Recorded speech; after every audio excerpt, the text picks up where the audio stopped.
David Hogg has been ousted as Vice Chair of the Democratic National Committee. He announced Wednesday he will not seek re-election for the ranking position.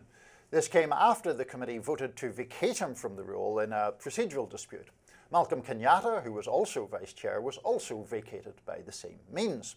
In a statement, Hogg wrote in part, quote, "I came into this role to play a positive role in creating the change our party needs.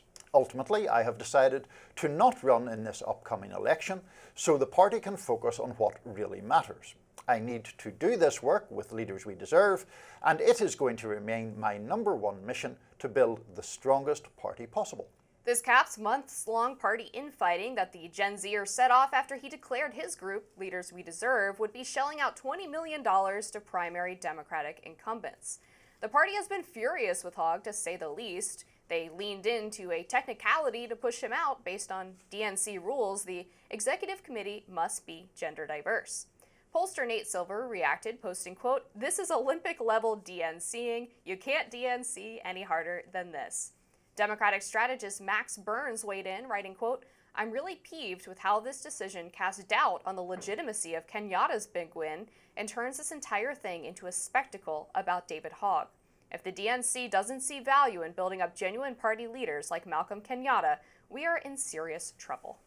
I do think Malcolm Kenyatta has been rather the forgotten victim in all of this. Very true. He's not getting a lot of publicity, and he's got caught up in this issue about how exactly he and Hogg were elected and the elections being removed. Now, I assume Kenyatta will seek the office again, which Hogg is not doing.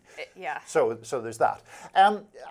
I think you tend to get a little more exercised about David Hogg than I do. I don't mind him. I don't also think he's the guru or messiah to lead Democrats out of the wilderness. I think he has a point about fresh leadership.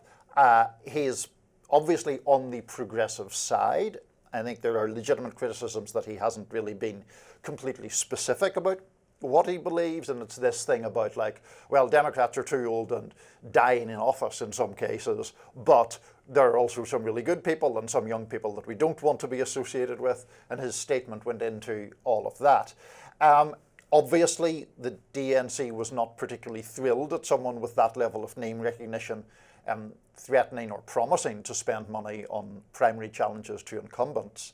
So I'm not that surprised by what has happened is my bottom line. Yeah, exactly. I think that looking at the DNC rules, they did misapply them, and the election was not run properly. According to their gender equity rules, they're supposed to, after they run the first vice chair election, depending on who's elected, whether it's a man or a woman, the voters in the second election are then supposed to have to rank a member of the opposite sex to be their #1 choice, and then so forth with the third and fourth elections. But what they did instead is after a woman was elected on the first ballot, on the second ballot they did a joint election of Hogg and Kenyatta, which is why he got caught up in this.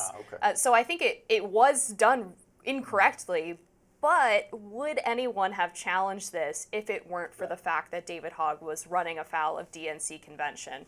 And as much as I think it is very much a DNC sort of establishment-y move, I do think, if something similar happened at the RNC and a vice chair was openly calling for primarying incumbents in safe seats in very heavily Democratic districts, I expect the same thing would probably happen. Yeah, I mean, I don't have any great love for either of the party committees, but they exist, and they exist for the party to win elections. Right. So it's not surprising that they are going to be opposed to challenges to incumbent office holders unless that person is in really egregious, disgrace at somebody who's like committed a crime. Or like a Steve King figure. Yeah, right. Exactly, where it's just like, okay, this guy's really hurting the party, we have to get rid of him, essentially.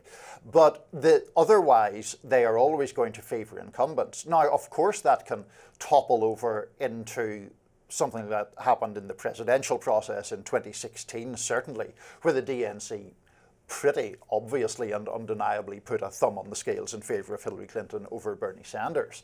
But when it comes to congressional or Senate seats, I think Hogg is primarily focused on congressional seats. Like, the party committees are going to support the incumbents unless there's some very extreme reason not to. Yeah, that's right. And I think outside of that, Hogg did have legitimate criticisms of the Democratic Party. You mentioned the age issue. There have been several Democratic congresspeople who have died in office in just the past year, and also talking about how the party needs to appeal more to young men. And so I think he actually had the right criticism of the party, but as you pointed out, it wasn't really clear what his solutions were outside of these primary challenges, and that's where he really ran into trouble. Right, and I think that's one of the things that caused aggravation among more rank-and-file Democrats who themselves often do have criticisms of the leadership of the party or a lack of sort of impetus or momentum right now. Hogg in his statement pointed out that for all that Trump has done, which obviously most Democrats loathe, the approval rating of the Democratic Party is somewhere in the high 20s. So, that's still pretty dismal. When he was sort of suggesting what might be the road forward, he focused a lot on long past achievements of the Democratic Party. I mean, he talked about things like Medicare, Medicaid, Social Security. He did, to be fair, talk about the Affordable Care Act. So by implication, he wants them, I think, to focus on large-scale domestic policy goals. But it's not all that clear, and as you say, that's where the criticism, I think, has more validity often. Yeah, I wonder too if this will cause not the DNC, because they voted obviously to remove Hogg, but whether people adjacent to the party apparatus will start to critique this voting rule in regards to the gender split, right? Yeah. Because a lot of young people and progressives in the party were quite excited about Hogg's tenure as DNC vice chair. And Kenyatta, of course, is a black man, so he represents racial diversity. Will they take a second look at this and say, okay, maybe this didn't have the intended effect, since we're pushing out people who we otherwise believe are capable or qualified to be in this role because they happen to be a white male. Yeah, I think you made an important point earlier when you said that, yes, the election of Hogg and Kenyatta was in contravention of these bylaws, but would anyone really have seized upon it? It is that thing of focusing on what is not exactly a technicality, it's a breach of the bylaws, but I think that would have been let slide if David Hogg was fully enthused about incumbents rather than suggesting he would finance challengers. Yeah, I suspect that's the case too. It's kind of similar with the recent attacks on John Fetterman's mental health, where there were concerns about this when he was running for election the first time, but then they were only brought up by members of his own party when he started pushing back on the popular wisdom on Israel and the border and things like that. I would have a more negative view on Fetterman, but we'll get into that some other time. Ex-Biden aides agree to testify for a GOP probe into the former president's mental acuity. That's next on Rising.